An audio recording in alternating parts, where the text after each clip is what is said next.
Spotlight.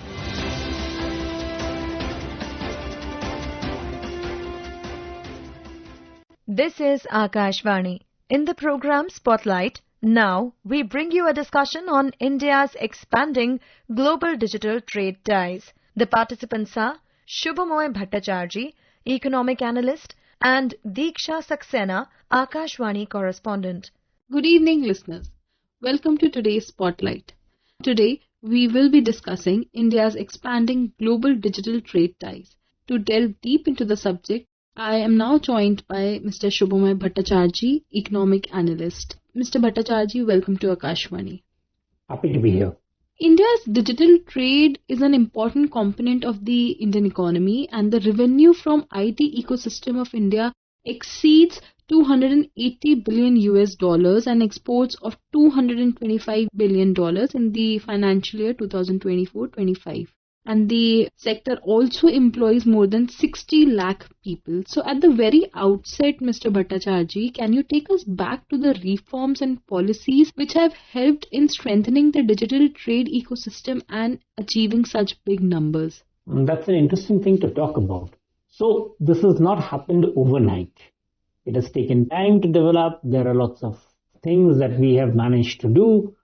The big thing that we have done is, first of all, is obviously the development of the UPI infrastructure. And that is a very big thing. Simultaneously, what has also happened is that over the years, so there are two parts to it. One is the UPI infrastructure, and which creates a very interesting export commodity for us. But the larger story, even beyond that and even earlier on, is the fact that India, since for quite some decades, has been pushing services trade in digital issues. So what has happened is that some of the brightest stars in the digital trade have been making inroads into the global market using two things. One is an exceptionally good, talented workforce. The other is the fact that India has had a very comfortable lead in being able to speak English.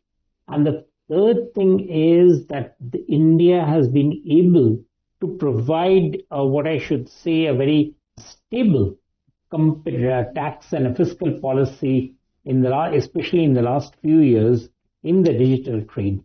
As a result, India has been able to take a pole position in this situation.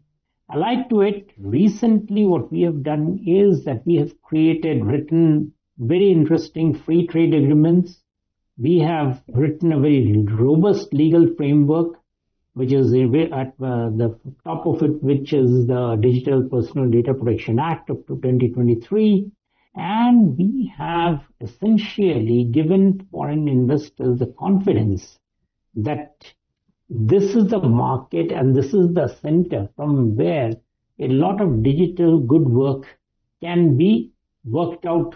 And some total of it is that we have the pole position in digital trade. Mr. Bhattacharjee, your answer brings me to my next question, and you spoke about the free trade agreements and the free trade agreements with UAE, UK and the European Union, each one of which includes a digital trade chapter as a key component. In these agreements, India has effectively safeguarded its interests while securing the market access. So could you precisely talk about the digital trade chapter which is being stated as the key component? So as I can see now, what is the digital process in which India is very keen on basically is about a condition where the biggest advantage can be drawn by the largest number of people. So on e-commerce, for instance, India has supported the work program of WTO, but the critical issues are addressing problems of digital divide among countries, securing and ramping up the digital infrastructure, and the skills and the regulatory frameworks to ensure that all countries, not just the developed countries, but developing countries, and especially the least developed countries, have the tools to build their own digital futures. Now, this is something which is very important because as of now, despite, it being almost obvious, there has been no consensus among the membership. So this is something that while India supports it, but the issue about digital tax, the issue about work program on e-commerce, these will all have to be taken up at the next meeting of the General Council in Geneva. So, Mr. Bhattacharya, initially you had also spoken about the Digital Personal Data Protection Act 2023, which has established a strong data privacy framework. So, in your opinion, how has it helped in giving a boost to digital trade? Digital trade needs, as we said, a widespread offer across countries. It needs us to be able to reach out across regions. And one of the most important part of the digital phenomena is that digital trade would depend on inter-country coordination. Now, if we talk about the free trade agreements that we are signing, one of the important things that's happening there is, while the government of India is firmly committed to expanding digital trade partnerships, and towards that it has already concluded trade agreements with several countries. But the big thing is that more and more countries need to come on the same sort of a understanding. So essentially, let me put it this way. As we just discussed at the WTO, the work program on e-commerce has not moved, and it will wait for the next meeting of the General Council. Meanwhile, there is dissonances from other places. So what India is now trying is to develop digital trade partnerships one-to-one with countries. So we have already got with 3 free trade agreements, those with which we can mention, which is the one with the United Arab Emirates, the United Kingdom, and the European Union, and each of which includes a digital trade chapter as a key component. So you can see that digital trade will be developed globally, the model the way India is doing, in which each country signs deal with the other country. And I suppose in the absence of a global harmonized standard, that is the best way to go about it. Also, Mr. Bhattacharya, now I would like to delve a little onto the UPI payment system also. So we have spoken about the global digital trade ties and global digital trade ecosystem. Now I would like to divert our discussion to UPI, which is now live in over 8 countries, which includes UAE, Singapore, Bhutan, Nepal, Sri Lanka, France, Mauritius, and Qatar. And it has positioned India as a global leader in digital payments. So, in your opinion, how is the growing international adoption of UPI boosting the Indian economy, and how is it contributing towards the Indian economy? What we are finding is that the UPI, when we started out, was as an experiment. But now it has developed into a very robust movement and a very more robust payment system. So across modes, India now, for instance, works on, like people, lots of parts of India, people do not use cash. They simply use UPI, the QR code. That becomes the most easily obtainable, the most easily recognizable thing in India. So like even the poorest person understands how to travel, how to use the QR code as part of their work styles. And that's a significant change, because instead of using cash, people understand that this is how it should be done. That's a very remarkable development, because it has helped us to create an ecosystem where people are not, what I should say, hampered by the fact that they have to use cash, or they have to keep lots of other things that goes along with it to be able to use their business.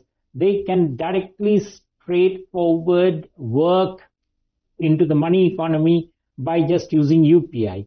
So it facilitates, especially for the poorest people, a huge opportunity which would not have been possible otherwise. Very lucid explanation, Mr. Bhattacharya. In fact, I would also like to inform the listeners that UPI has emerged as world's largest real-time retail payment system and accounting for 81% of retail digital payments in the financial year 2024-25. So I would like to understand the factors that are responsible for driving this change. So the UPI movement that happened did not happen by accident, and it happened because of the government's steadfast, what I should say, concentration and focus on developing this movement. So the first stage, what happened is all Indian was given an Aadhaar identity. Now that itself is a very big thing. 1.4 billion people got an Aadhaar identity. At the next stage, as you would remember, there was this system of what we call the Jan Dhan's bank account movement, where every adult Indian got a bank account, and those bank accounts were linked to the Aadhaar. So a connectivity system was established between the bank account and people's identity without having to go in for too many complicated ways of recognizing who's dealing with the bank. At the third level, banks themselves got linked to each other using the Aadhaar bridge. So all transactions among banks with respect to individuals got mediated through the Aadhaar system. The fourth system was that this allowed the bank infrastructure to be linked to all sorts of business, right from the smallest vendor to the biggest enterprises. Everybody was connected with banks, so people didn't have to create their own bridge, their own networks to be able to transact their finances with a bank using a very specific system created by that bank. It was a universal system created across India, and the example of that is the QR code. When we make a payment on the QR code, when anybody makes a payment on the QR code, they don't really have to think that there has to be a separate bank account, there has to be a separate identity. It is all linked under a very common system of operation. So there's not even any need for anybody to press a number. Even that digital literacy is that part, even that has been taken care of by simply what is called visual literacy. And this powerful combination has allowed us to create a payments network which is now being sought to be replicated in lots of countries across the world. Mr. Bhattacharya, since we are progressing towards the end, I would like to have closing comments on again the global digital trade ties. So are there any further probable countries with which India is in pipeline of finalizing any such FTA, and where this particular digital trade has been kept in mind? Well, surprisingly, our interim trade agreement with USA includes the digital issue. You'll be surprised to know, and Akashvani listeners will actually often be pleased to know, that India's digital infrastructure is actually more sophisticated than many countries. In fact, I should say all countries.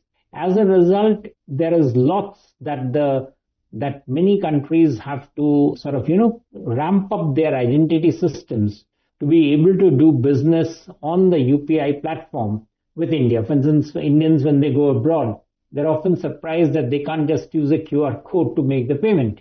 So all of these things have become very, very... So India is keen, but at the same time, what is also happening is that India is having to export its digital network, its digital infrastructure, its knowledge, skill set to the other countries. Thank you so much, Mr. Bhattacharya, for sparing your valuable time and giving us such deep insight on India's expanding global digital trade ties. Thank you very much. You are listening to a discussion on India's expanding global digital trade ties. The participants were Shubhamoy Bhattacharya, economic analyst, and Diksha Saxena, Akashvani correspondent. This program was produced and presented by the News Services Division of Akashvani. You can listen to it on our mobile app, News on AIR. This program is also available on our YouTube channel, News on AIR Official. You may share your feedback about this program through email at airnsdtalks@gmail.com or WhatsApp on 9289094044. Spotlight.